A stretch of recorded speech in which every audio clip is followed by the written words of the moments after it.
La personalidad neurótica de nuestro tiempo, por Karen Horney. 1. Introducción. Freud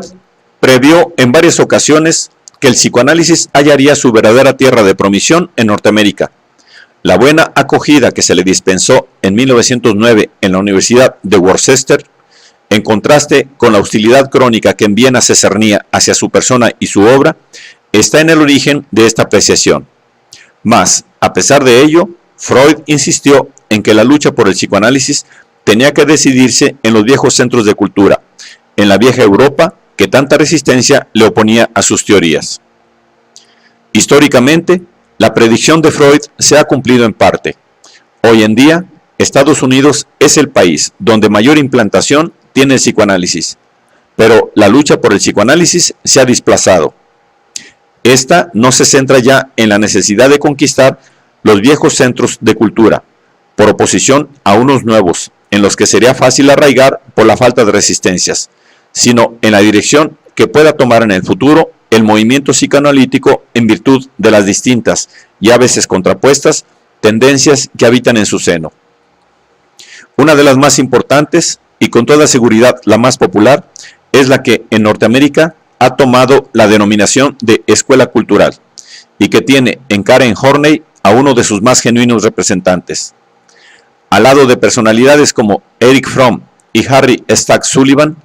Karen Horney ha encabezado esta corriente psicoanalítica de orientación cultural, también conocida por neofreudianismo,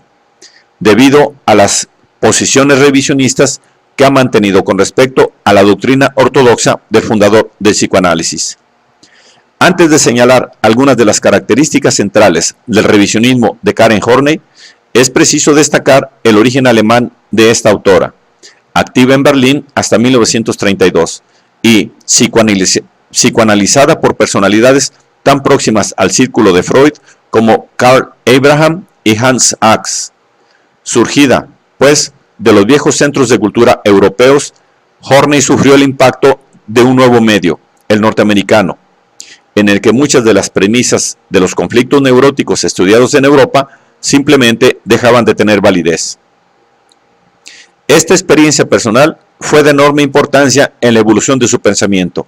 ya que en sus primeras manifestaciones presentó matices disidentes en relación con la ortodoxia freudiana.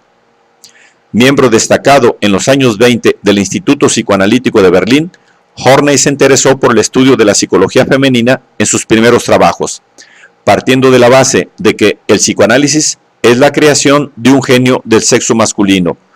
que casi todos los que han desarrollado sus ideas en el campo de la investigación psicoanalítica han sido hombres,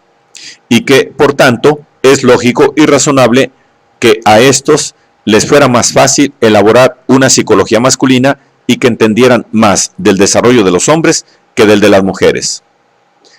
La labor de Horney en esta su primera época como psicoanalista se dirigió, en consecuencia, a una reelaboración de algunos aspectos de la teoría freudiana,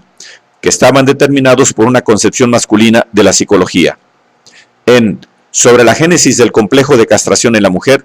así como en otros trabajos similares, impugnó el carácter central otorgado a la envidia del pene en la constitución de la mujer, al tiempo que puso de relieve una específica envidia masculina, no detectada por Freud, hacia aspectos singularmente femeninos como el embarazo y la maternidad. Esta posición crítica hacia algunos puntos del psicoanálisis freudiano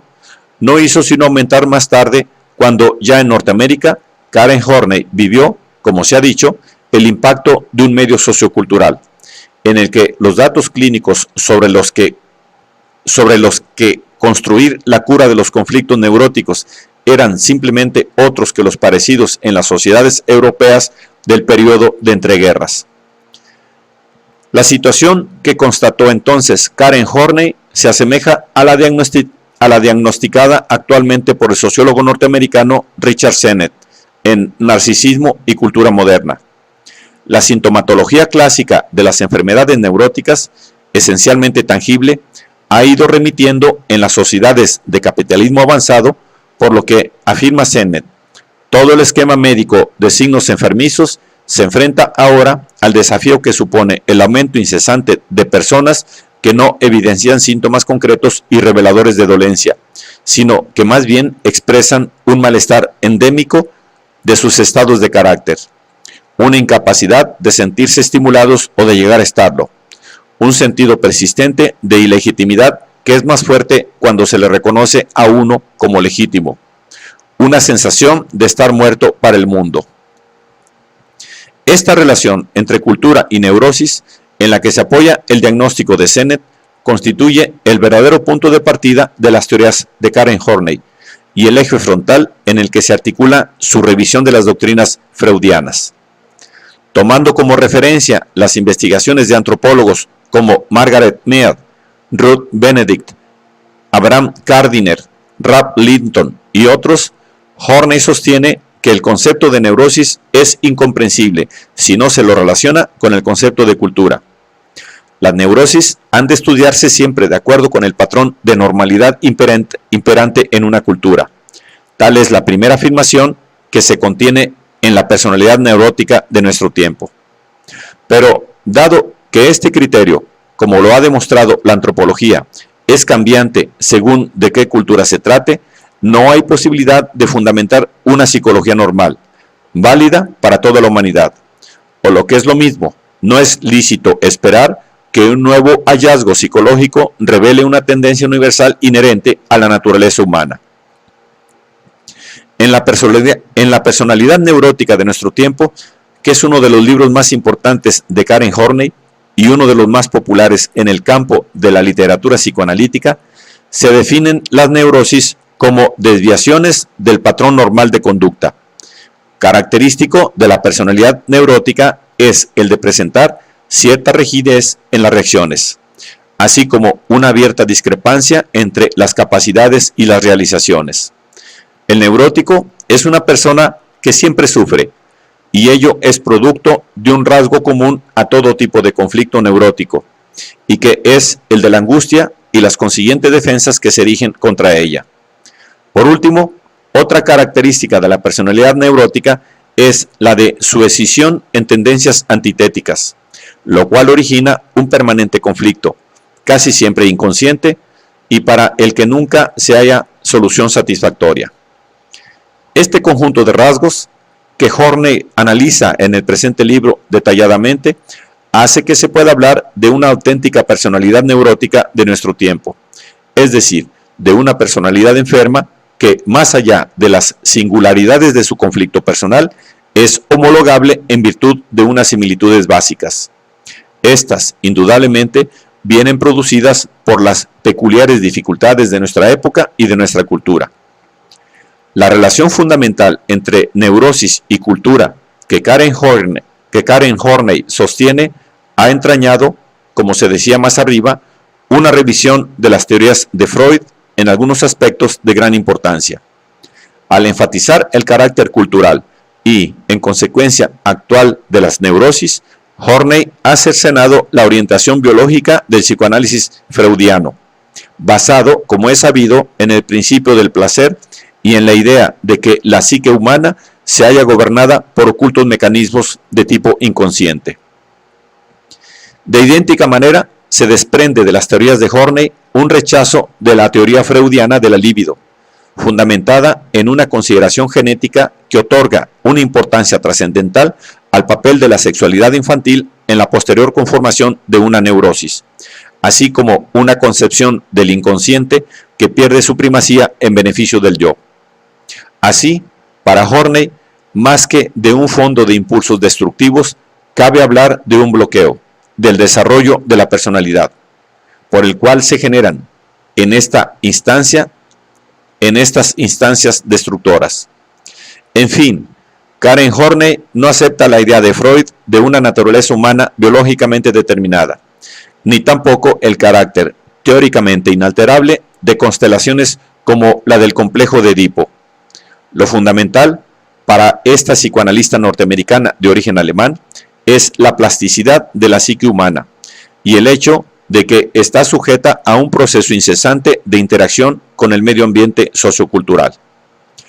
Es más, las concepciones biologistas de Freud producto de los hábitos científicos del siglo XIX, han conducido al psicoanálisis, piensa esta autora, a un auténtico callejón sin salida. De ahí que el nuevo psicoanálisis, publicado en 1939, declara sin ambages que el psicoanálisis debería evadirse de las limitaciones que le impone el hecho de ser una psicología instintivista y genética. Las tesis mantenidas por Karen Horney y, en general, por los revisionistas neofreudianos han sido blanco de innumerables críticas. Basta citar aquí la de Herbert Marcuse en Eros y Civilización, en donde habla de que la profunda dimensión del conflicto entre el individuo y su sociedad, entre la estructura instintiva y el campo de la conciencia, fue allanada por los neofreudianos, que han reorientado el psicoanálisis hacia la tradicional psicología consciente de textura prefreudiana. O la de Theodor W. Adorno, el cual critica el optimismo de Karen Horney y los neofreudianos, pues al hablar del costado luminoso del individuo y de la sociedad, y no del sombrío, es exactamente la ideología oficialmente admitida y respetable, mientras que Freud, con su biologismo y su pesimismo, apunta a la verdad sobre unas relaciones de las que nada se dice. Críticas aparte, debe decirse que la obra de Karen Horney está enraizada en una de las dicotomías originales del psicoanálisis, la de que éste, siendo por una parte una teoría crítica del individuo y de la sociedad, es por otra una terapia individual cuya función es adaptadora. La misión del psicoanálisis como terapia es la de restituir al individuo, alienado por su neurosis, a la sociedad. Y Karen Horney, que más que una teórica quiso ser y fue un excelente terapeuta, enfatizó el lado clínico del psicoanálisis, aquel cuyo objetivo consiste en sanar al individuo neurótico.